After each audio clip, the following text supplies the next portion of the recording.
So finally, we have No Wait Inside. And No Wait Inside enables agencies to provide efficient constituent flow management, where a traditional environment would require long lines at a physical location. So their No App platform enables agencies to allow constituents to wait where they'd like, and then be informed through their communications platform when they're ready to be seen. So, through No Wait Inside's virtual waiting room solution, a constituent can use their smartphone to schedule appointments or manage walk in visits. Also, with multiple locations and multiple departments, they can monitor and facilitate multiple service types to avoid redundancy requests or gaps in service. And for today, we have Michael Morosco, who's the co founder of No Wait Inside, to tell us more. Thanks, Mike. Thanks, Danielle. We also have with us Julie Hansen, who is the Property and Customer Service Manager for Scott County, Minnesota, who is one of our clients. We thought it would be best for all of you to hear directly from one of our clients in terms of how they use our application in their day-to-day operations. So I'm going to provide just a very quick overview. We're a company that was started with the introduction of COVID, and we have grown dramatically over that time period. As I think all of you know, servicing your constituencies, servicing your citizens has changed forever with COVID. Waiting in line is no longer the norm. Service levels expectations have been elevated. There's lots of anxiety associated with obtaining service, whether you're a citizen, a constituent, or your staff. And optimal experience means minimized wait times. And citizens want a choice. They don't want to just be told they have to wait. I think the ultimate statement of this was an announcement that came out earlier this year in April from the state of Michigan, where their Secretary of State, Jocelyn Benson, basically said, we're not allowing any more walk-ins. Everything we do from a DMV perspective for our citizens has to be by appointment only. Fundamentally radically changing the expectation. Everyone hates going to the DMV because of the wait. And Michigan basically said, we're only gonna do scheduled appointments going forward, which I think fundamentally sends a message to all governments that the concept of having your citizens waiting is something that's changed in many industries and something that has to be changing within government as well.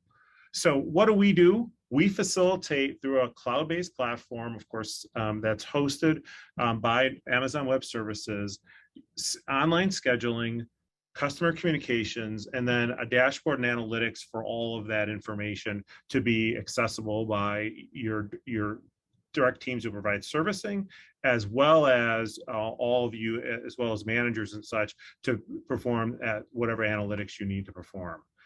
Today, the world has evolved to what we call a hybrid solution.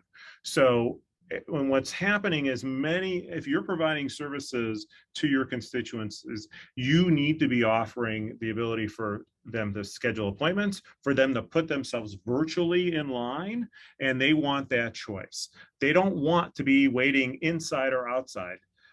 Just because they know their time is valuable and your time is valuable, and that choice is something that you can offer, and technology facilitates that. Certainly, our technology does. We, of course, have to evolve to where, what we hear from our customers. So today we do offer the ability for kiosk-based check-in, as well as booking appointments, as well as what you see here, which is a screen that you can mount in your facility so that you can call people in once it's their time. But what we do and have done very well, because we've grown in the last year from just a startup to servicing over 500 different government locations and close to 100 separate government entities, is a state-of-the-art, low-cost system to facilitate constituent flow management. We keep things very simple. We don't involve an app or an app download. We use phone, text, SMS, email to do it all. We facilitate walk-in and appointments. It's very flexible and customizable. Basically, think about us as just the way you use a content management system to dictate the experience on your website. You can use our system to dictate the flow of citizens and how they can be serviced. This is just a screen of our dashboard, which you'll see live here in a second. But we This system has done everything from facilitate DMV type services to public health. We do a ton of COVID testing and vaccinations at the city, county, and state level. One of our clients is Minnesota Department of Corrections, and this system is used to facilitate all inmate visitations across all 20 of their facilities within the state of Minnesota. But our clients include people like this, Sacramento County, San Diego County, in California, city of Chicago, as well as counties in the state of Pennsylvania and also New York.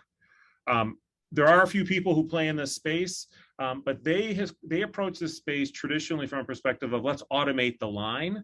We approach this space from a perspective of let's get rid of the line and allow people to wait wherever they want to wait and create a virtual waiting room. So we price this product very competitively, and do it all in a very software as a service model with a phenomenal amount of flexibility and such, so that you can customize this to your needs. So with that, I want to bring Julie into the discussion, since Julie Hansen is a property manager, customer service manager for Scott County. So Julie's going to walk you through a little bit about who Scott County is, and then we're going to let you see how this works within Scott County. Julie, go ahead. Good afternoon, everybody. Can you hear me okay, Mike? Yes, we can. Great, thank you. Well, thanks for having me here today. Just a little introduction. Scott County, we are located southwest of Minneapolis, about 20 miles. We are just under currently about 150,000 in population. So we're not a huge county, but we are routinely listed as one of the fastest growing counties in the northern half of the country. Customer service history, a little bit about who we are. I am the property and customer service manager. I wear many hats, as most people who work in local government, especially smaller local government, do. Some of my areas that I oversee are elections, everyone's favorite topic. I have our recorder's office, passports, and our DMV. So when we say customer service, we talk about more of a one-stop shop type of service. When I started here in 1999, we had typical government row offices. The treasurer's office, the DMV, the recorder's office, everything was separate throughout the hall. And in the year 2000, we combined. So we kind of started calling ourselves a one-stop shop. And of course, since the year 2000, we have seen a great deal of change. One of those changes, of course, was COVID. As you all know, COVID turned all of us on our heads. We really never thought that we could use an appointment-based system for DMV services. We not only do the DMV in our customer service area, we also do vital records issuance. We do marriage license issuance. We take all of the property tax payments for the county. Many, many things that we do in one office. Driver's license as well as motor vehicle. You name it, it's here. When COVID hit, we scrambled to figure out how we could reopen safely for our residents and for our staff. The first implementation of a product that we used was Calendly, which gave us some ability to have appointments, to allow people to make an appointment online, to allow staff to make an appointment for customers. But it didn't necessarily have all the functionality that we were really looking for. It really was a good stopgap for us. So shortly after that, we actually went to No Wait Inside, which is now our enterprise-wide solution. We're on a hybrid model of No Wait Inside. So we do a hybrid of appointment-based services. So for our passports and our driver's license, everything is appointment-based. We use their first in, first out, what we call kind of our standby services for our other services. So as Mike has on the slide, we do 22 different services through No Wait Inside. This gives us a huge amount of flexibility.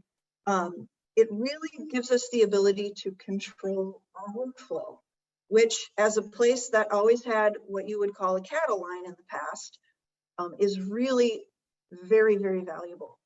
Pre-COVID, we served about 300 constituents a day.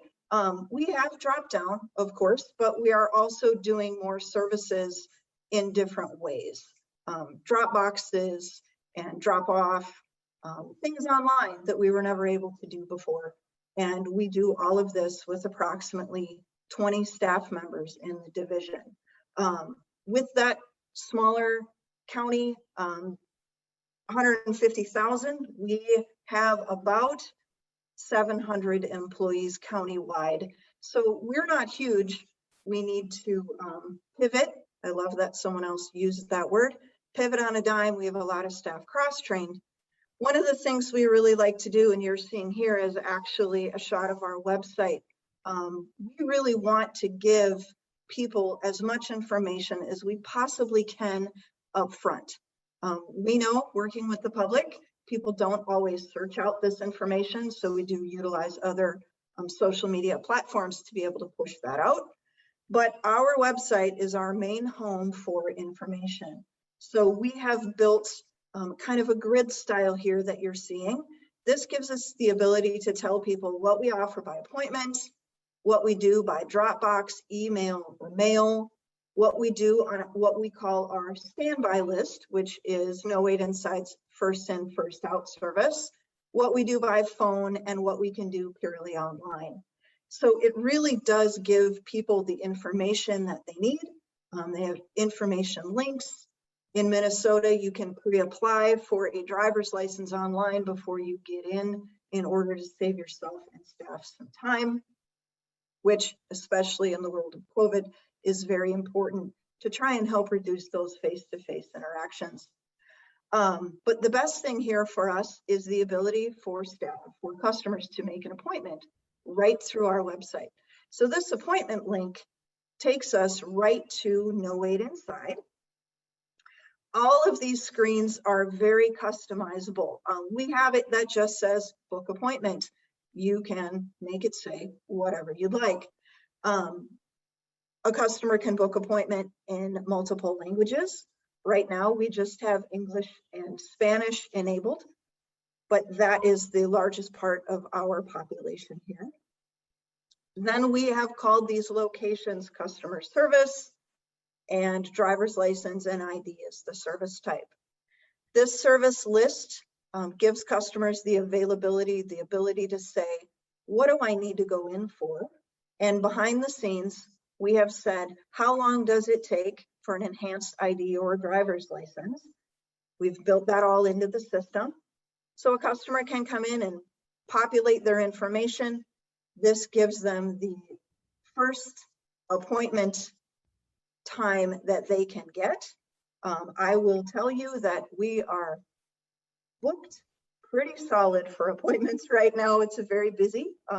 We have chosen to do 21 days. You can see that in the red, 21 days in advance, in order to possibly reduce the no-show rate. One of the things that No Wait Inside really does well for us is all of the data and analytics. As you know, for places that serve the public, getting those analytics is really, really tough. So that's definitely something that we love, a strength of theirs. There we go. We got some appointments. No Wait Inside gives us the ability to ask whatever questions we want. We have pre-screening questions. This is going to give our staff value in the answers that the customer give, as well as give us the ability to provide information to our residents before they come into our offices. So for a driver's license appointment, we ask them if they currently have a license. If they're aware that if they're doing a real ID, they need to bring additional documents in. If they're doing an enhanced ID or driver's license that they need to bring additional documents, they have to agree to some of these things before they can even solidify their appointment. That appointment time is currently held for them, so no one else is grabbing that appointment time. But this gives us the ability to ask them questions. Once they answer those questions, they can go through and save their appointment time. And we can ask some more questions if we choose. If you have a real ID, if you have a state that offers enhanced ID, which I believe there's only 8 of us right now, you know that the documentation requirements are high. So we love the ability to be able to steer people to the state's website to get more information, to steer them to our website to answer questions. All of this information is customizable, flexible to how you want it to be. You can make it as simple or as complex as you'd like. This question that Mike selected tells people that they need to go check out the state's website because they're not going to have what they need for their appointment. Super flexible, gives us, like I said, the ability to communicate that information to people where even if they didn't take the time to read the website, because let's be honest, you know, a lot of people don't, we can sort of catch them in the act, give them some additional information. So very customizable, very flexible. This is the dashboard that the staff sees. And of course, this is a mock-up of our information, not our real site.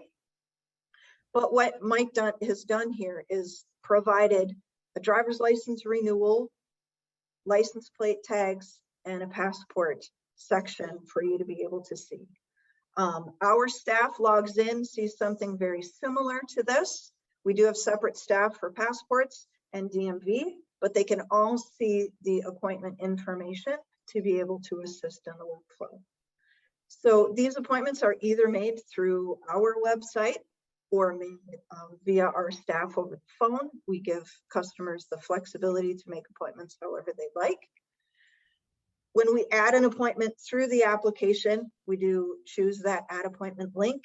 We get the opportunity to see the same information that the customer sees on the website with some added features. I had a driver's license appointment that came in today that wasn't technically a gap in the appointment, but I knew it was something quick and easy that we could sneak in. We have the ability as internal staff to be able to overwrite some of those rules that we've set up for calendars and locations, be able to sneak things in that the customer necessarily wouldn't be able to do. But this gives us the ability to see the customer's name, if it's a new appointment, what their status is in the process. It gives us their telephone number that they've listed, an email address if they've listed one.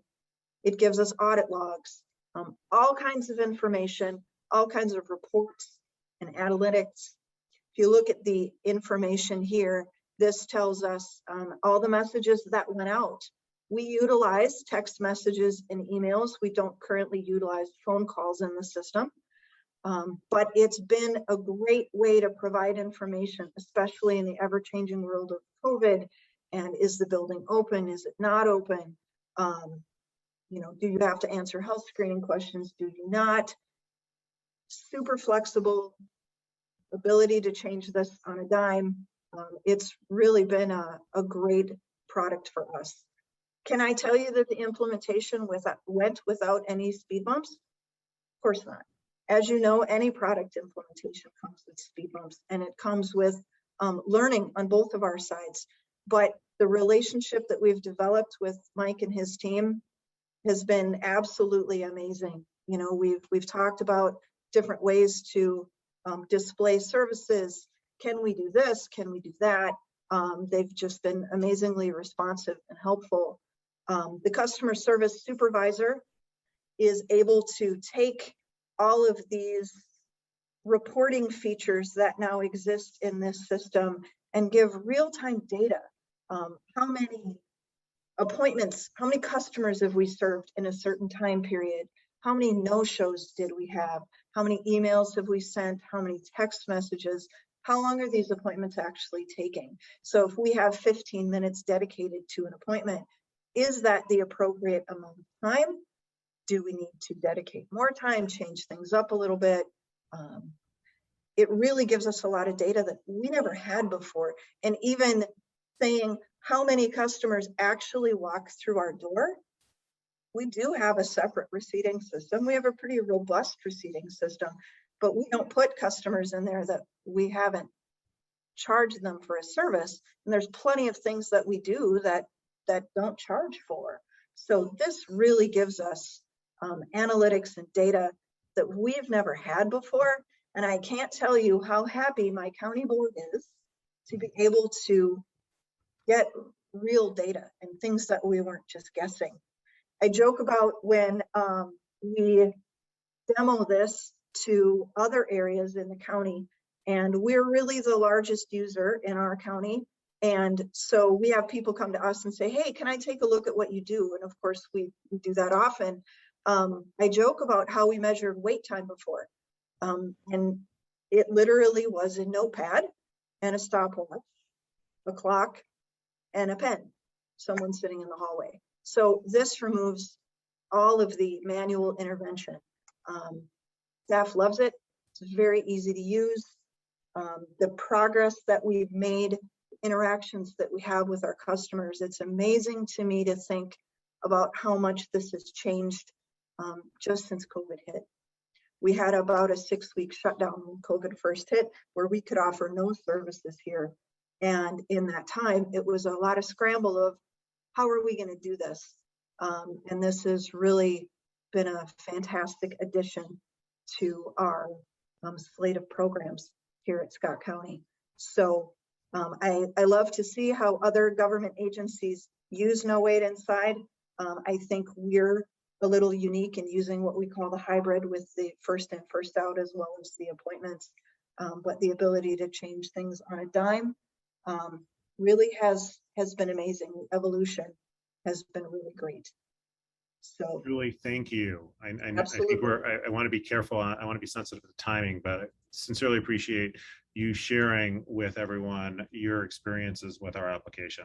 You bet. Thank you. Thank you, Julie.